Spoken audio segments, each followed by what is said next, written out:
Hey everybody, welcome back to a Christmas miracle. I am doing videos again. I don't know for how long, but I kind of figured with not playing One Piece as much, may as well do this. So today we have Christmas Nagi, who is just a pretty good unit all around, if I'm being honest. So at 50 here, he's going to have some intelligence and some physical. Mainly intelligence with that 13% constant intel. He's also got the grade boost 6. So in the past we used to have grade boost 2, which would only boost it by 2 stages. Now it's 6 stages. So you just have a higher chance of hitting percentages like all the time now. And he only has one tile at 50, which is this bright green. I think that's what they're called.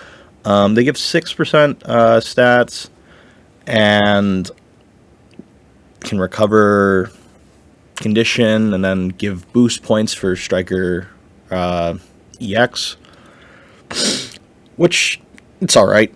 The main thing here is really just that constant intelligence and then some of his special abilities. So if you do get him in, if you do get his additional time stuff, you can get up to 5 extra turns. But the bigger things are going to be these plus 720 intelligence and physical growth inspirations. They're just really powerful, and the consistency of getting those more so guaranteed is pretty nice, as you can then boost and then kind of go nuclear with them. But obviously, like all characters, he's going to be better at 100. He'll have more training links, a higher constant intelligence, and he becomes actually really strong in Fizz for a long time, actually. So the other nice thing is that he isn't seasonal. You do not have to hard max him right away. You can just sit on him and accumulate copies for like the next couple months, as I think he doesn't get phased out really too quick with intelligence. With physical, he might get phased out. I'm not. It's kind of weird what ends up happening in like 3 months from now. But obviously, where he really shines is at 100. He's going to get 140 special lecture, which I think is the highest that we have right now.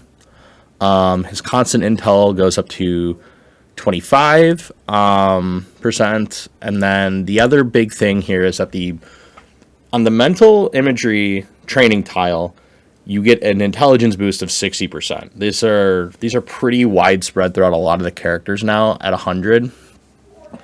And this is also on top of when you train intelligence in general, you get 60, right? So you're always boosting intelligence by 85%, but then if it's on the mental imagery tile, you are getting an additional 145% every single time. So you are just kind of going to mash that button and go crazy. The other big things that he picks up one at 65. He picks up this the mental imagery Reo Nagi card, which has Hassle Santa, which can cut passes and steal the ball, which is really strong. Not to mention the other skills that he has are keepability and stretchy, so you can like get the interception a lot easier. You can also have better blocking attempts. This card itself also has an inspiration chance of intelligence growth 480. And then there's the physical one, which can give you carrying reindeer, which helps getting loose balls, and it greatly increases your physical for a bit. And then this one also has the physical growth inspiration for 480 for physical. I don't know why I wrote 470 on my slide. I think I copy and pasted it, or I did it backwards from the 740. The other one is this weird red tile at 100. It's called Xmas positive thinking tile. It's a stupid title. We're just calling it the Xmas tile for now. The big thing here is that, so this is very much like the Shido and Borrow Halloween tiles, where it has, I think it's a 16% boost, and then it also can give the all stats growth 360 inspiration, which is it's fine. I think that it's probably one of the weaker inspirations, but if it's on top of, if it's stacked on top of like another tile that's strong, then there is like a lot of value for it. It also recovers condition heavily and can give turn extension, which is boost points now with the new training mode. And then you get next to you, which is when blocking a shot, it greatly increases your shot block activation and deflecting the shot. And then it also increases your breakthrough success rate. This is going to be better. Like, the blocking is going to be really important for the intelligence characters and even some defenders. But this will be better. Like, the second half, the breakthrough stuff is going to be better for if you are running like a physical captain or something like that. So there is pretty good value there as well. And that's pretty much about it for him, as like using him as a training partner. A lot of characters now are really bloated in terms of like training, but basically when you train with this guy now, you always want the higher the level, the better your inspirations and things like that become, and the more random turn extensions you get for more points. And then if you pair him with like a certain card, a lot of the times you will get additional stuff. I believe it's, yeah, if you have What a Hassle as a support card, you will get all these extra stats here.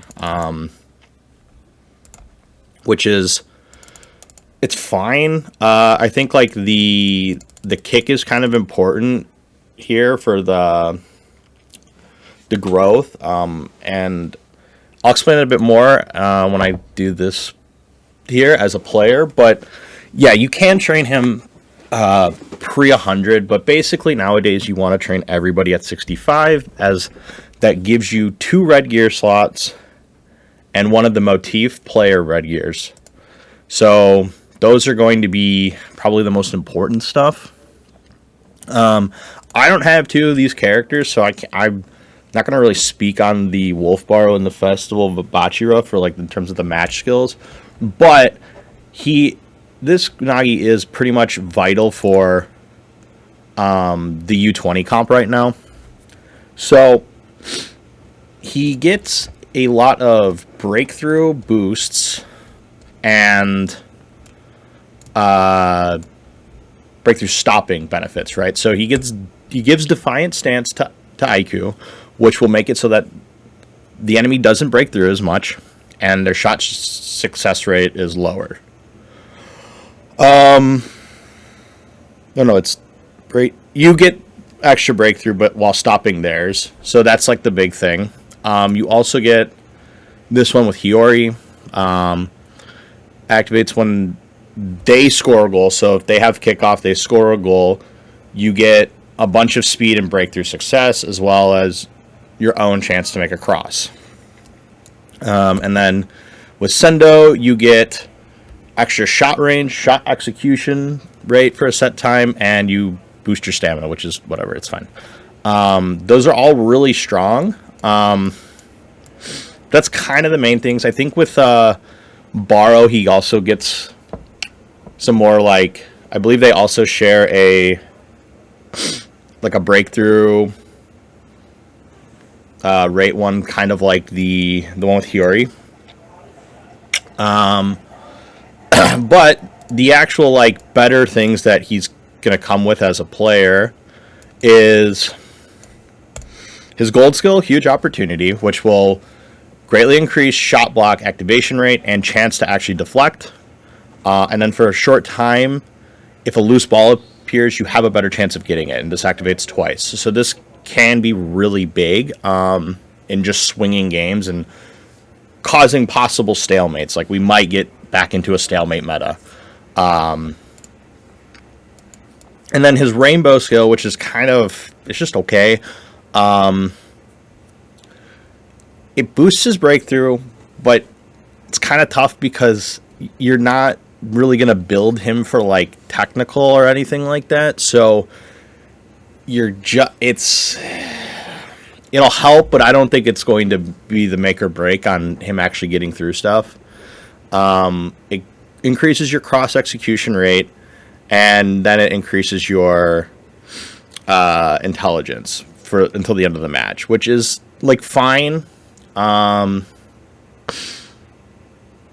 Again, it's just with these intelligence characters, it's hard to really see them make breakthroughs. It sometimes will happen, but a lot of the times it's when they get like mismatched on a stat, right? So it's like they run into a speed guy and you've got obviously more technical, so then you break through, right?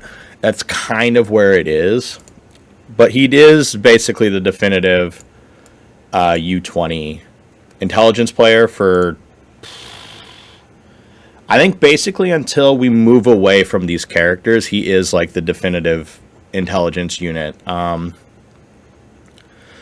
So, with that being said, here is the fun stuff. So, training links. Alright, I'm not going to scroll through the skill combo thing like I used to in the past. That would take me at least an hour to get through all of it.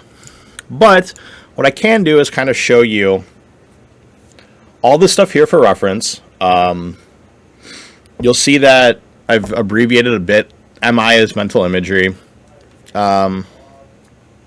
But basically, when you're training him, these are kind of the characters you want to surround him with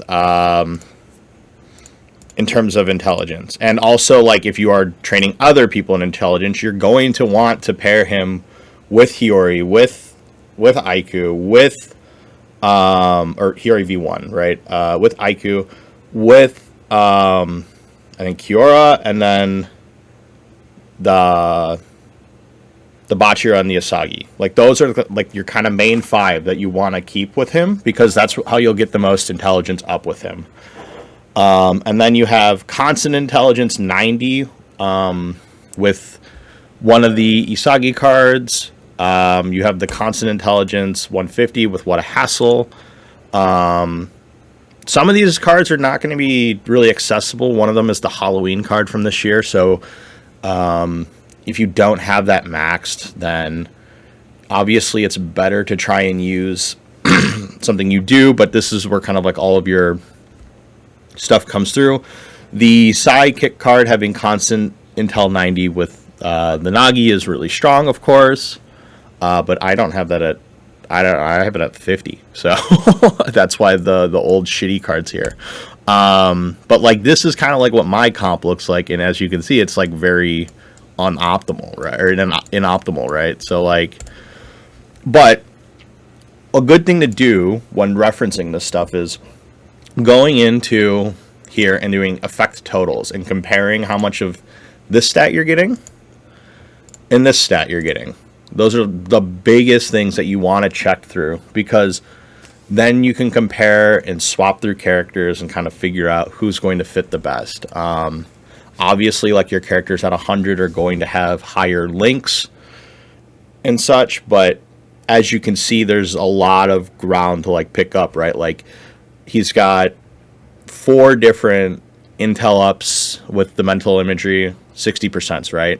He's got 3 constant ones with the Hiyori and this card, What a Hassle, this card, which are accessible. So these are usable. These are able to be done pretty easily. And then if you did have this Asagi maxed out, then this is obviously a shoehorn. Like, you just throw it in, right? And then same with the Aiku, right? Like, these are kind of the kind of training things that you want to do and like make note of, right? Is like, how do you maximize like the small amount of numbers that you can, right? Because outside of these training links, it then comes down to red gears and stuff like that, and that becomes a whole different world, right?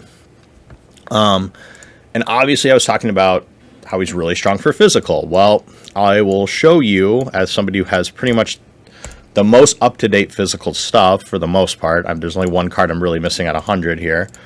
But I will show you how strong it is really quick, and I will also flip.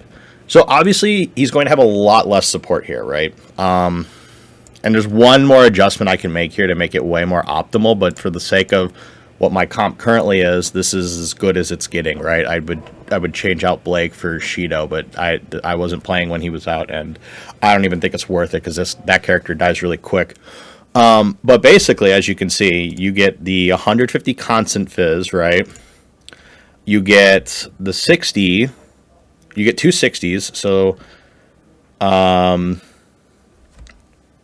with this comp, like as you can see, look, I'm at 1,770 with what I have, which is crazy amount. And then my exercise machine physical boost is 1,545%. So it's like the numbers are just off the charts with a lot of these new characters, and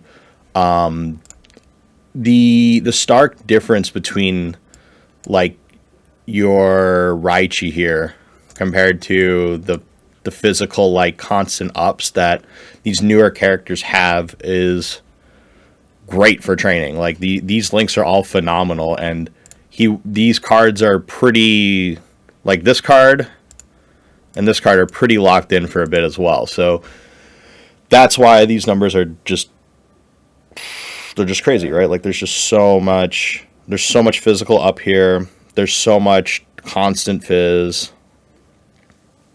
Like the only one I'm missing is this one Kunigami card, right? And then I would have like pretty much the perfect setup here. But yeah, that's like kind of what you want to be doing, is checking these, minimizing and doing it as much as possible just to get like that full spread. Yeah, and it does sound like I'm rambling, but I think just having these slides as a reference and showing you like what to plan for is really, really important as well. So obviously recommended training for Nagi is going to be different. I was showing you my setup, but basically you're always going to do them in intelligence. There's two cards on here that we don't currently have. It's this Reo EX card that you see there, and that Henri. The Henri comes out like next week or something like that, so it's just on there. And then the Reo one comes out in like a month or so, but it's an intelligence-based EX card, so it just will slot in over the Psi one unless you have the Psi one maxed and this one not maxed, because I think you'll still yield a bit more with the Psi one if you have it maxed, but good luck, I guess. So under the Whale SSR options, you've got obviously the Halloween Nagi Isagi that I was talking about that I don't have. You've got the Mitoma card, as like if you're using Mitoma, because I think our Mitoma V3 should be getting buffs, or already did get buffs. So you could use that pairing. Like I showed off earlier, you will, if you use like Mitoma and stuff, you will lose out on certain of these, but you gain other ones. So it's kind of, like I said, you got to look at your combo lists and plan accordingly there. Other recommended SSRs, mainly What a Hassle and the Usagi, like looking like that one. The other two, I don't even think you should use the Annie card. It's probably not good. It's just it did get buffed recently and is like okay. Same with the Halloween one. But yeah, the recommended training partners are right there. Your support options, if you don't have Hiyori Max, which I don't, so that's why he's there for me personally, but Hiyori does have a lot of the intelligence links with this Nagi, so that is why he's there, along with Aiku. Like, I think they have the most in conjunction even with each other too, so that's why they're there. The alternative partners, Nanase has less links with Nagi personally, but with other characters, if you train like Bachira, I think he has more there. Sakura Asagi, just outdated but still usable. But yeah, that's pretty much the main source for training him. And then the ideal team comp. So I did kind of show this off earlier, but this is the... I don't have the borrow, but I don't even have the technical to even bother using him, even if I did. But that is what it would look like. So you would just kind of replace the borrow here, or replace the Kunigami on my team with borrow, and then that's the most match skills you'll get with these guys currently. The reason I'm using borrow over Bachira is because the Bachira links with Nagi are like really bad. It requires him to be in like the forward position, and like it's just really gross. I don't like it personally, so that's why I have the borrow there. And then obviously you switch around defenders and midfielders as he fit. IQ I have slotted as defender specifically because a lot of the physical skills now are needing to be in the defender position, so that's why he's there. He already can flex, and same with borrow as always. And then obviously Sendo's your forward, like he kicks, bro. So spoilers, as always, leave the video now if you do not want to be spoiled on any upcoming stuff. I have done like 2 small support card spoilers in the video already, but they were kind of needed to get my point across. But anyway, so I believe this is correct. The next real intelligence characters we're going to get are Karasu and Kira, and that's not for a couple months. I think that's like 3 or 4 months out. And then the next physical we're getting is Borrow, which I think is 2 months out. I think he comes out the same time as Rin, so it'd be February for us. Because next month we're getting Sai and Shido, which is what'll bring me to here. So, future team comps. As I said, we are getting Sai next month. So, Sai will replace the Furry Borrow for sure. And then this will be your most well-rounded kind of U20 team comp. But then the actual U20 team comp that was very popular in JP was this one. You get rid of Hiyori and you run double kick here. I didn't change around the midfielder defender there, but he's just a forward. You're running 2 forwards. And then I would say this team comp is probably only usable if you have Sai at 100. Which will be really hard because he's a 4-star, which that'll be a fun video to make. I can't wait to do that. But yeah, that's pretty much it here. Some exciting comps to look forward to, if I'm being honest. I think these U20 comps are more of what I liked playing the game earlier in the year. So, and even last year, they're just more well-rounded and balanced, and they just kind of... There's no fucking weird shit like with Shido V2. I hate that guy. But yeah, that's it. As always, rate, comment, subscribe. I'll probably be doing this at least for the next couple months. So it will be a little hard for me to do the 4-star stuff, but I will try my best with the resources we have to get all that stuff out there.